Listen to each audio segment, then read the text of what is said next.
Մենք պետքա բացահայտենք, մի անգամից բացահայտելու ենք 2016 թվականի քառօրյա ու 20 թվականի 44 օրյա պատերազմների զեկույցները ազգային ժողովը, որ այսօր քննիչ հանձնաժողովներով արեցին ու չհրապարակեցին, մենք այդ բացահայտելու ենք։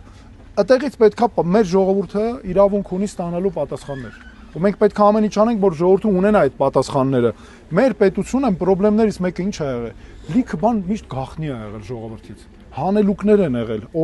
հոկտեմբերի 27-ը։ Մինչև հիմա սենց հանելուկի պես գնում է։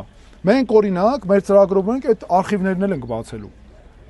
Որովհետև այդ հանցագործությունը մեր պետության հիմքերը խարխլած հանցագործություն է։ Մենք պիտի հասկանանք, մեր ժողովուրդն էլ պիտի իմանա դա։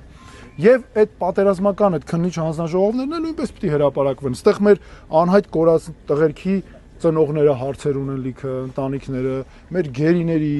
չգիտեմ, զոհվածների, մեր տղերքի,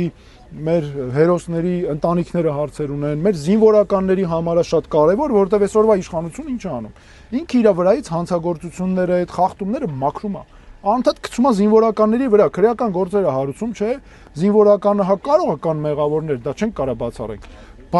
Բայց ակնհայտ է, ես օրինակ որպես մասնագետ որ նայում եմ, ինքը ամբողջությամբ քաղաքական ղեկավարությունից գցում է ներքև։ Ամբողջը զինվորականների վրա է նստածում։ Եվ ստացվում է,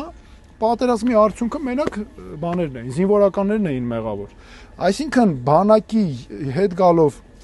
մի փոքր բանակին, եթե մենք բանակ ուժեղ, հզոր բանակ մենք չունեցանք, մենք չենք կարողանալու նորմալ հակազդել ու մեզ անընդհատ պարտադրելու են զիջումներ, այս պիտի անես, այն պիտի անես եւ